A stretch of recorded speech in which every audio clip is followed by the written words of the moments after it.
Recreate ചെയ്യുന്നുണ്ട്. അതൊന്ന് കണ്ടിട്ട് നമുക്ക് തിരിച്ചു വരാം. താൻ പാതി ദൈവം പാതി നല്ലോട് പറഞ്ഞിരിക്കുന്നത്. അതുകൊണ്ട് തന്നെ എനിക്ക് നല്ല ഉറപ്പാ, എനിക്കുള്ളത് ദൈവം എന്റെ കയ്യിൽ തന്നെ കൊണ്ടുതരും. ആര് കമ്മീഷണറോ വരണം ഇരിക്കണം. അത് ഇവിടെ പറഞ്ഞതോ നമ്മുടെ ഒരു സുഹൃത്ത് എത്തിയുണ്ട്. അപ്പൊ പറഞ്ഞ പോലെ ഞാൻ തന്നോട് അങ്ങോട്ട് വിളിക്കാം. എന്റെ തലയ്ക്ക് പിന്നിലും കണ്ണുണ്ടെന്ന് കമ്മീഷണർക്ക് ഇപ്പൊ സംശയമുണ്ടല്ലേ? ഒരു സംശയമില്ല. തലയ്ക്ക് പിന്നിൽ മാത്രമല്ല, ഗുണശേഖരന്റെ ശരീരത്തിന് ചുറ്റുമുണ്ട് കണ്ണും കൊമ്പും കോമ്പലുമെല്ലാം.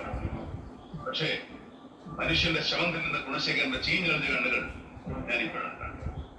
വിധിയായിട്ട് മരിച്ച് മനുഷ്യനെ പറ്റിക്കുന്ന താൻ രക്തരക്ഷത്താണ്. മനുഷ്യരക്തം കുടിക്കുന്ന രക്തരക്ഷത്ത്.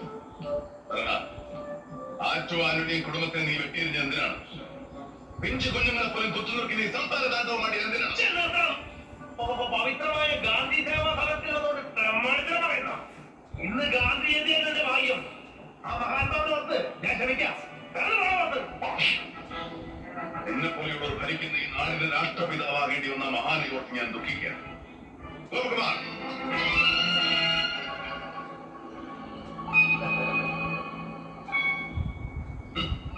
ഇപ്പൊ മനസ്സിലായി കാണുമല്ലോ മൈ ഡിയർ ഹോണറബിൾ മിനിസ്റ്റർ. പൊതുജന സേവനം എന്ന നാടകം കളിച്ച് നീയും നിന്റെ സുഹൃത്ത് മന്ത്രി അവറാത്തനും കൂടെ കട്ട് മുടിച്ചത് ഈ സംസ്ഥാനത്തിന്റെ ബഡ്ജറ്റിനേക്കാൾ വലിയൊരു തുകയാണ്. പണം കുവിഞ്ഞുകൂടിയപ്പോ നിന്നിലുള്ള ക്രിമിനൽസ് അടക്കുടം ചെയ്തേറ്റു. അങ്ങനെ ആന്റണിയുടെ ബംഗ്ലാവിൽ ആ തുക മുഴുവൻ അടിച്ചു മാറ്റാൻ നീ തീരുമാനിച്ചു. നിനക്ക് തുണയായി കേരളത്തിലെ അതിപ്രഗത്ഭനായ പോലീസ് മേധാവി. വഞ്ചനയും ക്രൂരതയും മാത്രം കൈമുതലാക്കിയ നീ 5 കോടി രൂപ വാഗ്ദാനം ചെയ്ത് അഡീഷണൽ DGP ഗോമസിനെ വശത്താക്കി. എന്നിട്ട് നിന്റെ ആത്മസുഹൃത്തായ അവറാത്തനെ കൊണ്ട് തന്നെ അയാളുടെ അനുജന്റെ ശവം ചുമപ്പിച്ച് നീ മുകളിൽ കിടത്തി. നിനക്ക് വേണ്ടി ഗോമസ് കൊച്ചുകുട്ടിനെ വിലക്കെടുത്തു. എന്നിട്ട് അവരെ കൊല്ലിച്ചു. നാട് മുഴുവൻ ഇളകി മറിയുമ്പോഴും ബഹുമാന്യനായ മന്ത്രി തിരശ്ശീലയ്ക്ക് പിന്നിൽ അതിസമർത്ഥമായി നാടകം കളിച്ചു.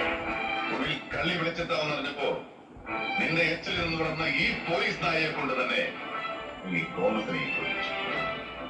നിന്നെപ്പോലെ ഒരുത്തനെ ഈ രാമനാഥൻ നേരിട്ട് നിയമത്തിന് വിട്ടുകൊടുക്കില്ല. ഒരു പോലീസ് പടയോടുകൂടി വന്ന് നിന്നെ അറസ്റ്റ് ചെയ്തിട്ട് പോകാൻ എനിക്കാവും.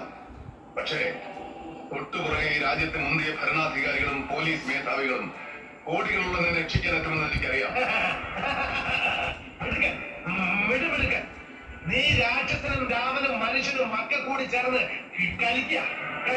പക്ഷേ 3-ാം ക്ലാസ്സിൽ 3 കൊല്ലം തോറ്റ എന്റെ തലയുടെ ബുദ്ധി IPS ചേർക്കാൻ നിങ്ങൾ തലക്കില്ല. കമ്മീഷണറെ തേങ്ങ പോറ്റി ചേർന്ന ഗുണശേഖരൻ എവിടെ വരെ എത്തി?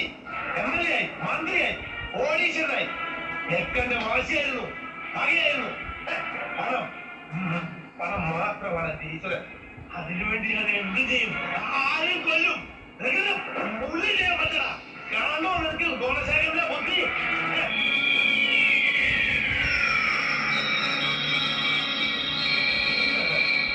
പേടിക്കണ്ട, നിന്റെ കുഞ്ഞു താമസിക്കുന്ന ആരാധനാലയത്തിലേക്കാ. അവനൊന്ന് പുറത്തേ. അവന്റെ ഓർത്തോടെ നിൽക്കണമെന്ന് പറ. സാറേ, ഞങ്ങളൊക്കെ കെട്ടിയിട്ട് ഇവിടെ ഓഫീസിൽ ബോംബ് വെച്ചിരിക്കുക. ഉടനെ എന്തെങ്കിലും ചെയ്തില്ലെങ്കിൽ നമ്മുടെ കുഞ്ഞുങ്ങള്. എന്തു പറയുന്നു കമ്മീഷണറെ? ഓടുന്ന പട്ടിക്ക് ഒരു മുഴ മുമ്പേ എറിയുന്നവരാ ഗുണശേഖരൻ. നിനക്ക് എന്നെ വേണോ അതോ എന്റെ പ്രിയപ്പെട്ടവരെ ജീവൻ വേണം?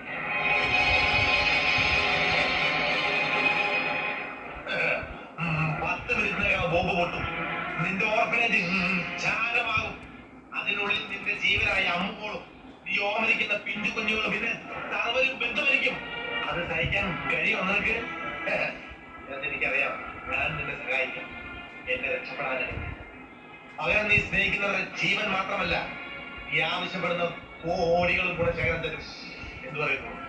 എനിക്ക് രക്ഷപ്പെടാവോ? മൗനം സമ്മതം മുതൽ ഞാൻ പോകും. Thanks Ramanatha, thanks. നിന്നെ ഞാൻ വിടില്ല. എന്റെ മോളെ അവളുടെ അമ്മയുടെ പരലോട്ട് വെച്ച് ഞാൻ കണ്ടോളാം. എന്നാലും നീ രക്ഷപ്പെടാൻ പാടില്ല. രക്ഷപ്പെട്ടാൽ ഈ നാട്ടിൽ ഈ നിരവധി കുഞ്ഞുങ്ങൾ അനാഥരാവും, അച്ഛനില്ലാത്തവരാവും. ഭരണാധികാരികളുടെ വേഷമണിഞ്ഞ് പ്രജകളെ മുഴുവൻ നിർദ്ദയം കൊന്നെടുക്കുന്ന നിന്നെപ്പോലൊരു ക്രിമിനലെ കൊന്നിട്ട് ഞാനും എന്റെ മോളും എന്റെ കുടുംബവും എല്ലാം നശിച്ചോട്ടെ. ഇന്ന് മതി എനിക്ക്.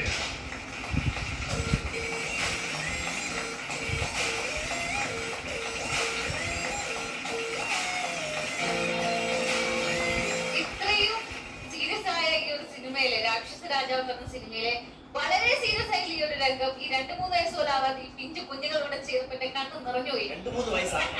എടാ ഞാൻ ഉദ്ദേശിച്ചത് പിള്ളേരാണല്ലോ. ഇല്ലേ ഇവര് എന്ത് തന്മയത്വത്തോടെയാണ് ഈ ഒരു രംഗം ഇവിടെ ചെയ്തിരിക്കുന്ന. മക്കളെ പൊളിച്ചട മണിക്കുട്ട പോലും തോറ്റു. അതുപോലെ പെർഫോമൻസ് ആയിരുന്നു. എപ്പോഴും ഒരു സീരിയസ് കഥാപാത്രങ്ങൾ ചെയ്യണമെന്നുണ്ടെങ്കിൽ എനിക്ക് തോന്നുന്നു എപ്പോഴും ഇവർ രണ്ടുപേരും തന്നെയാണ് അത് ഏറ്റെടുക്കാറ് അല്ലെ? അതെ അല്ലെ? ആര്യനും സയാനും നമുക്ക് നല്ലൊരു കൈയ്യടി കൊടുക്കാം. പ്രോത്സാഹനത്തിലേക്ക് പോവാം. Why not? Please. രണ്ട് മിടുക്കന്മാരെ അത് പെർഫോം ചെയ്ത്. കാരണം നമ്മളെ സിനിമ കാണുന്ന അതേ ഫീലായിരുന്നു. ഇത് നമ്മള് ഒരു ലെങ്തി സീനാണ്, ഭയങ്കര കടിച്ച പൊട്ടാത്ത ഡയലോഗാണ്. ഞാൻ നോക്കിയിരിക്കായിരുന്നു എവിടെയെങ്കിലും നിങ്ങളെ വിടുന്നുണ്ടോ. രണ്ടുപേരും ഗംഭീരമായിട്ട് പെർഫോം ചെയ്തു. ആ വിക്ക് വരെ നീ ഓരോ ഇത് പിടിച്ച് ഗംഭീര മക്കളെ. ലവ് യു മിടുക്കന്മാർ. പിന്നെ ഈ സാൻ എടുത്ത് സാൻ ദുബായിലാണല്ലേ? ഞാനാണ് സാർ ദുബായിലോ? അപ്പൊ ഷോക്ക് വേണ്ടി ഇങ്ങോട്ട് വരികയാണോ? അതെ എല്ലാ വട്ടവും ഷോയ്ക്ക് വേണ്ടി വന്നിട്ടു. അതെ വെരി ഗുഡ്. എന്നാ ഓരോ ആൾക്കാർ കോഴിക്കോട് നിന്ന് വരാൻ വേണ്ടി എന്തൊക്കെ പാഠം തരാം. എന്നാലും പിള്ളേരെ കണ്ടാ റെസ്പെക്ട് ചെയ്ത്. ആര്യൻ ഒറ്റയ്ക്കാണോ വരാം? എന്റെ അമ്മയാണ് ഈ പ്രാവശ്യം എൻ്റെ കൂടെ വന്നത്. ലാസ്റ്റ് പ്രാവശ്യം അമ്മയും അച്ഛനും ഉണ്ടായിരുന്നു. ആരെങ്കിലും എപ്പോഴും കൂടെ വരും? അതെ അതെ. ആര്യന്റെ അമ്മ നമ്മുടെ ഇവിടെ ഓഡിയൻസിന്റെ കൂട്ടത്തിലുണ്ട്. ഒന്ന് ഹായ് പറയൂ ചേച്ചി. അതെ അതാണ് ആര്യന്റെ അമ്മയ്ക്ക് നല്ലൊരു കൈയ്യടി കൊടുക്കുക. കാരണം ഓരോ പ്രാവശ്യം നമ്മുടെ ആര്യനെയും കൊണ്ട് കട്ടറുമ്പിന്റെ ഈ ഫ്ലോർ വരെ അവർ പറന്നു വരികയാണ് അല്ലേ? ആ പ്രേക്ഷകരെയും കുട്ടികളെ എന്റർടൈൻ ചെയ്യിക്കാൻ വേണ്ടി നിങ്ങൾ എടുക്കുന്ന എഫേർട്ട് എത്ര പ്രശംസിച്ചാലും മതിയാവില്ല. Love you. എന്തൊരു കഴിവാണ് ടച്ച്വുഡ്. എന്തായാലും നന്നായിട്ട് പോട്ടെ. കിട്ടുന്ന ഞാനാണ്. കാരണം ഇവരെല്ലാരും ഓരോ വട്ടം നന്നായി ചെയ്യുമ്പോ എല്ലാരും വന്നെന്ന് പറയാം കണ്ടുപടി മണിക്കൊട്ട കണ്ടുപടി എന്ന് പറഞ്ഞ എന്നെ കണ്ടുപഠിക്കണ്ടേ? ഇനിയും കണ്ടുപഠിക്കാറില്ല. കണ്ടുപഠിച്ചാലില്ലെങ്കിലും കഴിഞ്ഞ 18 വർഷമായിട്ട് ഞാൻ ഇവിടെ തന്നെ ഉണ്ട്, ഇൻഡസ്ട്രി തന്നെ ഉണ്ട്. മലയാളത്തിലെ ഏറ്റവും വലിയ ബിഗ് ബഡ്ജറ്റ് മൂവിയായ കുഞ്ഞാലി മരയ്ക്കാർ അറബിക്കടലിന്റെ സിംഹത്തിൽ വരെ അഭിനയിച്ച് ഞാൻ ഇൻഡസ്ട്രി തന്നെ ഉണ്ട്. ഇനി ആരാ കണ്ടുപിടിക്കട്ടെ? അതൊക്കെ ശരി, പക്ഷെ പണി വരുന്നുണ്ടാവാ. ആരെങ്കിലും പറഞ്ഞിട്ടുണ്ടോ ആദ്യത്തെ ഈ ഒരു എന്താ പറയാ ഇവർ കാണും രഘുവരൻ സാറിനെ പോലെ ഉണ്ട് എന്നെങ്ങാനും? എനിക്ക് തോന്നുന്നു ആള് ചെയ്ത് ഏതെങ്കിലും ഒരു ക്യാരക്ടർ ആരും ചെയ്തിട്ടുണ്ടെങ്കിൽ വളരെ നന്നായിരുന്നു. അത് ചെയ്യുമ്പോ പറയും നാസർ സാർ, എന്നിട്ട് അത് ചെയ്യാൻ പറയും. നിന്നെ കൊണ്ട് പണി എടുപ്പിക്കുക എന്നുള്ളതാണ്. കഴിഞ്ഞ വട്ടം പ്രകാശ് രാജ് പ്രകാശ് രാജിന്റെ രഘുവരനായി. ആരും നല്ല പണിയെടുക്കാനുള്ള കഴിവുണ്ട്. അതുകൊണ്ടാണ് ആരും ഇവിടെ വന്നിട്ട് അഭിനയിക്കുന്നത്. ഇവിടെ ഒന്നും ചെയ്യാത്തതുകൊണ്ടാണ് ഞങ്ങൾ തൂത്തുവാരിപ്പിക്കുന്നത്. നീ എല്ലാം നോക്കി നടത്തിക്കോണം മോനെ. ഇത് നിന്നെ ഏൽപ്പിച്ചേക്കണം. പ്രിയട്ടൻ നായർ സാർ പറഞ്ഞിട്ടുണ്ട് മോനെ നീ അത് ഏറ്റു നടത്തിക്കോണം. എന്നോട് പറഞ്ഞിട്ടുണ്ട് മഞ്ജുവാണ് ഈ പ്രോഗ്രാമിന്റെ എല്ലാം. പക്ഷെ എന്നോട് പറഞ്ഞ അങ്ങനെയല്ല. മണിക്കുട്ടനും മഞ്ജുവിനൊക്കെ ഒന്ന് ശ്രദ്ധിച്ചേക്കണം. കുറച്ച് പണിയാണ്. വലിച്ചു കീറാൻ പോണല്ലോ, അതാണ് ഇന്ന് നടുക്കിരുത്തിയത്. എന്തായാലും മണിക്കുട്ടന് പണി വരുന്നുണ്ട്. ഇവര് പറയുന്നൊന്നും കേൾക്കാൻ നിൽക്കണ്ട. നീ രഘുവരൻ സാറ് ഈ പറഞ്ഞ പോലെ പ്രകാശ് സാർ എന്നല്ല, നീ ആയിട്ട് നിൽക്കുന്നതാണ് നിന്റെ കഴിവിന്റെ. പക്ഷെ ശരിക്കും ഈവൻ മമ്മൂട്ടിയുടെ ശബ്ദം എടുത്ത് തുടങ്ങിയപ്പോ എനിക്ക് സത്യത്തിൽ ചിരി വന്നു. അത് കഴിഞ്ഞിട്ട് പിന്നെ ഞാൻ മറന്നുപോയി. ഞാൻ പിന്നെ ചിരിക്കേണ്ട അങ്ങനെ ചിരിക്കേണ്ട ഞാൻ ഞെട്ടിപ്പോയി. ഞാൻ പിന്നെ അയ്യോ ഈ കൊച്ചുങ്ങളെ ഇങ്ങനെ പെർഫോം ചെയ്യണേ. ഞാൻ മറ്റേ ക്യാരക്ടേഴ്സ് ഒക്കെ മറന്നുപോയി. ഞങ്ങൾക്ക് പിന്നെ എപ്പോഴും നെറ്റ് ശീലമാണ്. മണിച്ചേട്ടൻ നമ്മൾ ഒരിക്കലും നെഗറ്റീവായിട്ട് മണിച്ചേട്ടൻ ചെയ്തിട്ടുണ്ട് അങ്ങനത്തെ കഥാപാത്രമെങ്കിലും പക്ഷെ നമുക്ക് ഒരിക്കലും നെഗറ്റീവായിട്ട് കാണാൻ പറ്റാത്ത ഒരാളാണ്. ആ സിനിമയിൽ ആളുടെ പാട്ട് പാടിയിട്ട് ആളുടെ കൂടെ ആ പാട്ടിൽ ഞാൻ ഡാൻസ് പാടും. അപ്പം ആ രീതിയിൽ കാണാൻ പറ്റുന്നുണ്ട്. അപ്പൊ എനിക്ക് ഈ വോയിസ് കേൾക്കുമ്പോ എനിക്ക് അങ്ങോട്ട് എന്താ പറയാ നമ്മുടെ മനസ്സിൽ മണിച്ചേട്ടൻ എന്ന് പറഞ്ഞിട്ടുണ്ടെങ്കിൽ വേറെ ഒരു മണിക്കൂട്ടറല്ല കേട്ടോ മണിച്ചേട്ടൻ. വേറെ ഫീലാണ്. ഇത് വേറെ ഫീൽ.